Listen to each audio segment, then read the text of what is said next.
भक्तजनों, माताओं, बहनों, सादर जय श्री कृष्ण। हमारे YouTube चैनल में आप सभी का बहुत बहुत स्वागत है। मैं हूं आपके साथ आचार्य धर्मेंद्र शास्त्री। आज हम आपको बताने जा रहे हैं कि आपको सावन सोमवार के व्रत किस प्रकार करना चाहिए तथा इसकी विधि क्या रहेगी, व्रत की विधि क्या होगी, पूजा की विधि क्या होगी तथा सावन सोमवार में आपको कौन कौन से ऐसे प्रमुख नियम है जिनका पालन करना अत्यावश्यक रहेगा। सावन का महीना 6 जुलाई 2020 सोमवार से प्रारंभ हो रहा है और इस बार सबसे अच्छी बात यह है कि श्रावण माह का प्रारंभ सोमवार से होगा तथा श्रावण माह का समापन भी सोमवार को होगा। यानी 6 जुलाई से श्रावण माह प्रारंभ होगा जो कि 3 अगस्त तक निरंतर श्रावण माह चलता रहेगा। और सावन सोमवार के व्रत का धर्म ग्रंथों में विशेष महत्व माना गया है।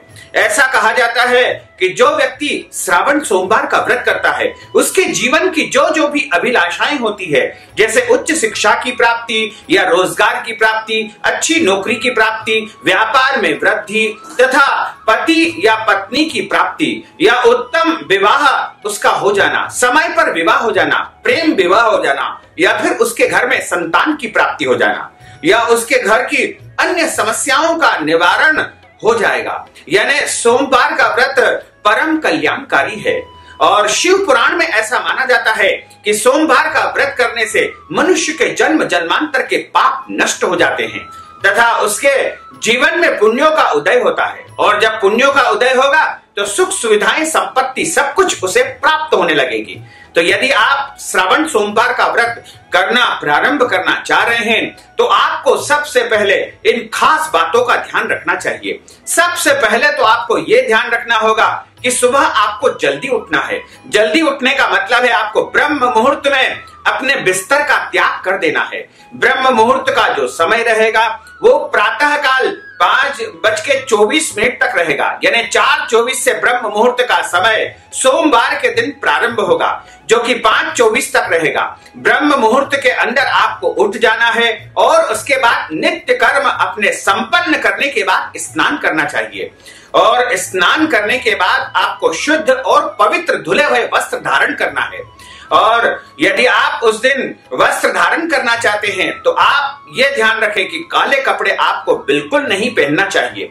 सोमवार के व्रत में आप लाल रंग के कपड़े पहन सकते हैं, पीले रंग के कपड़े पहन सकते हैं या नीले रंग के कपड़े भी आप पहन सकते हैं, लेकिन काले कपड़े आपको सोमवार के व्रत में नहीं पहनना चाहिए। इसके अलावा आप सफेद कपड़े भी इस व्रत में धारण कर सकते हैं। उसके पश्चात आप जो है अपने नित्य पूजन अर्चन कर लेवे, भगवान सूर्य को जल चढ़ा देवे तथा अपने जो भी देवी देवताओं का आप प्रतिदिन पूजन करते हैं उनका पूजन आपको संपन्न करना चाहिए और उसके पश्चात आपको संकल्प धारण करके व्रत का पालन जो है प्रारंभ कर देना चाहिए।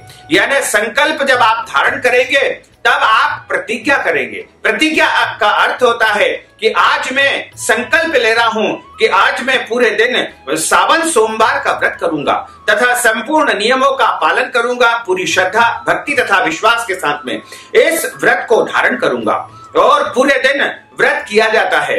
इस व्रत में वैसे नियम यह है कि 3 पहर व्यतीत होने के पश्चात भगवान शिव का पूजन अर्चन करने के बाद जो है भोजन ग्रहण किया जाता है।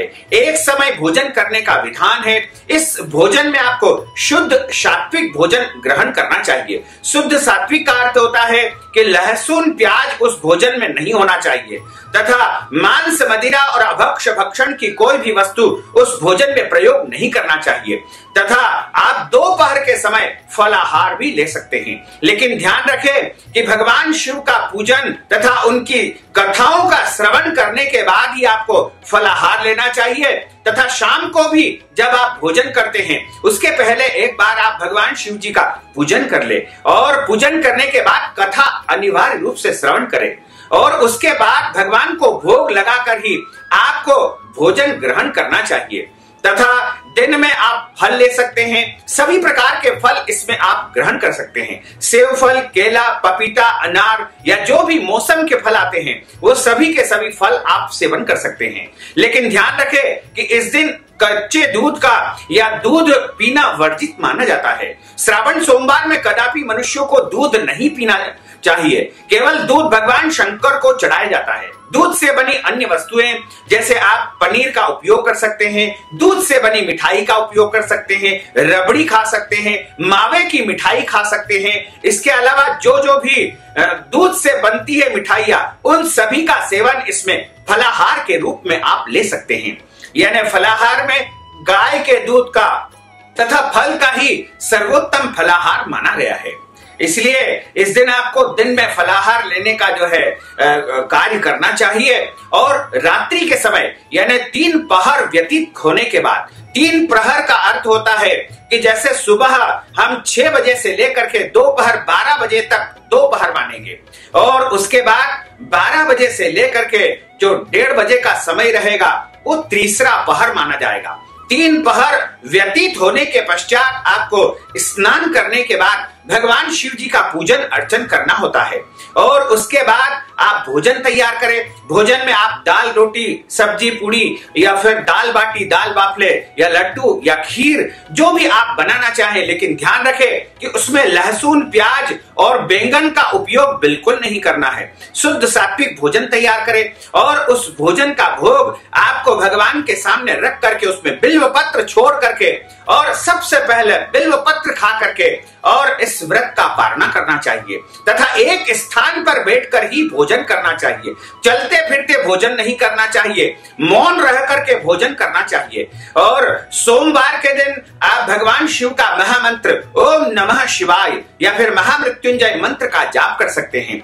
जितना अधिक हो सके इस दिन भगवान की कथाओं को सुने, शिव पुराण की कथाओं को सुने, सोमवार की कथा सुने, भगवान के विविध मंत्रों का जाप करें तथा भगवान का पूजन करें, स्मरण करें। यानी पूरा दिन उनकी भक्ति में आपको व्यतीत करना चाहिए। सोमवार के दिन जो व्रत रखता है उसे गुस्सा नहीं करना चाहिए और किसी भी प्रकार से अपने घर के बड़े बुजुर्गों का अपमान नहीं करना चाहिए तथा सोमवार का जो व्रत करता है उसको दाढ़ी कटिंग नहीं करवाना चाहिए। यानी शरीर के अंग के कोई भी बाल उसको नहीं काटना चाहिए तथा पति पत्नी को ब्रह्मचर्य व्रत का पालन सोमवार के व्रत में अनिवार्य रूप से करना चाहिए।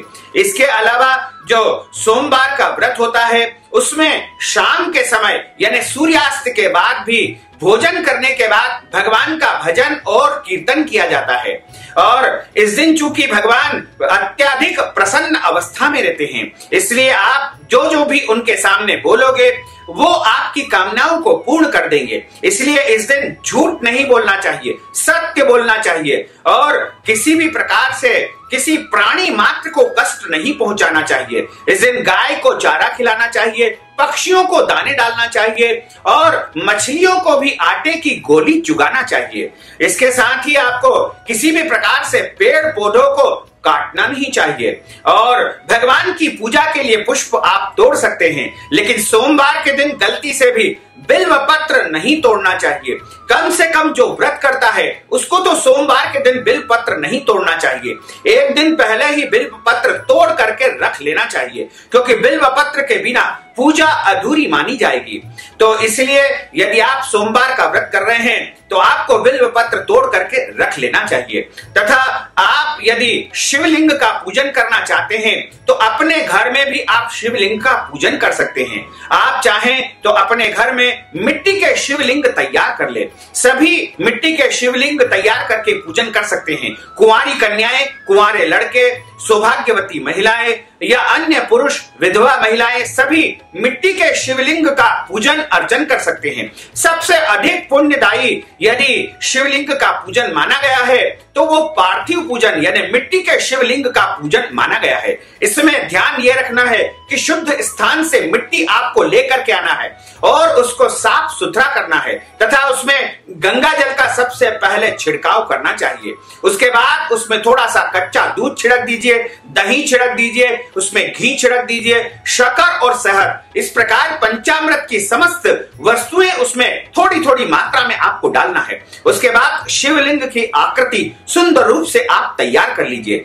और उन शिवलिंग का आपको पूजन अर्चन करना चाहिए। तो व्रत का जो संकल्प है, जो प्रातः काल आपको लेना चाहिए, यानी सूर्योदय के समय, सूर्योदय 5:34 पर होगा। उसके बाद आपको व्रत का संकल्प धारण करना चाहिए। व्रत के संकल्प में आपको हाथ में जल लेकर के, बिल्व पत्र लेकर के 3 बार विष्णु विष्णु का उच्चारण करना है और उसके बाद कहना है कि मैं इस नगर में निवास करता हूं, मैं इस शहर में निवास करता हूं और मेरा नाम यह है, मेरा गोत्र यह है, तथा आज मैं भगवान भोले बाबा की प्रसन्नता के लिए सोमवार का व्रत प्रारंभ करने जा रहा हूं।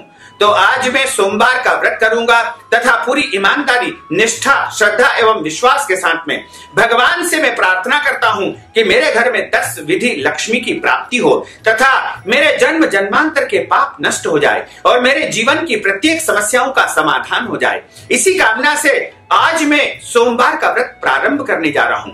तो भगवान के सामने संकल्प आपको छोड़ देना चाहिए तथा पूरे दिन आप भगवान का स्मरण कीर्तन करते रहे। और आप सुबह यदि घर में शिवलिंग नहीं बना सकते हैं तो मंदिर में जाकर के पूजन आप कर लीजिए और मंदिर में जाकर के उनको जल चढ़ाना चाहिए। पंचामृत यानी दूध, दही, शहद, शक्कर, घी, इनसे जो तैयार वस्तुएं होती है वो चढ़ा देना चाहिए। उसके बाद चंदन का तिलक लगाना है, जनेऊ जोड़ा उनको चढ़ाना है, कलावा, रक्षा सूत्र उनको चढ़ाना चाहिए। इसके बाद बिल्व पत्र, धतूरा, अकव्वा के पुष्प, भांग, भस्म और इत्र उनको समर्पित करना चाहिए तथा सौभाग्य की वस्तुएं जो होती है जैसे हल्दी, मेहंदी, सिंदूर, कंकु, ये सब माता पार्वती के निमित्त जलाधारी पर आपको चढ़ाना चाहिए और उसके बाद उनको धूप दीप दिखा करके नैवेद्यम लगाना चाहिए। नैवेद्यम में फल का नैवेद्यम लगा सकते हैं, मिठाई का नैवेद्यम भी आप भगवान को अर्पण कर सकते हैं। उसके बाद भगवान के सामने अखंड श्रीफल चढ़ाया जाता है, यानी नारियल उनके सामने खड़ा चढ़ाया जाता है। नारियल भगवान शंकर के सामने कभी भी फोड़ा नहीं जाता है। साथ ही ध्यान रखें कि भगवान के ऊपर कुमकुम गलती से न चढ़ाएं, हल्दी भी न चढ़ाएं और उनके ऊपर जो है आपको किसी भी प्रकार से जो है लाल फूल, गुड़हल का जो लाल फूल होता है वह भी नहीं चढ़ाना चाहिए। और इसी प्रकार आपको पूरे दिन व्रत रख करके पूरी श्रद्धा के साथ, पूरी निष्ठा के साथ, पूरी भावना के साथ में व्रत करना चाहिए। यदि आप 16 सोमवार का व्रत प्रारंभ करना चाह रहे हैं तो पहला सोमवार सबसे अति उत्तम माना गया है। इसके बाद के सोमवार से भी आप व्रत रख सकते हैं। यदि आप चाहते हैं कि पूरे श्रावण का आप व्रत रखना चाह रहे हैं तो पूरे श्रावण का व्रत भी आप इसी प्रकार रख सकते हैं जिस प्रकार सोमवार का व्रत आपने किया है। और इस विधि से यदि आप व्रत करेंगे तो निश्चय ही आपके जीवन की समस्त मनोकामनाएं सिद्ध हो जाएगी और आपको मनचाहा फल प्राप्त हो सकेगा। तो भक्तजनों, माताओं, बहनों, हमने जो ज्ञानवर्धक जानकारी दी है उसको आप अधिक से अधिक लोगों को शेयर करिएगा, लाइक करिएगा, कमेंट करिएगा और यदि अभी तक आपने सब्सक्राइब नहीं किया है तो अभी और इसी समय सब्सक्राइब अवश्य कर लीजिए। आपको और आपके परिवार को सादर जय श्री कृष्ण, सादर धन्यवाद।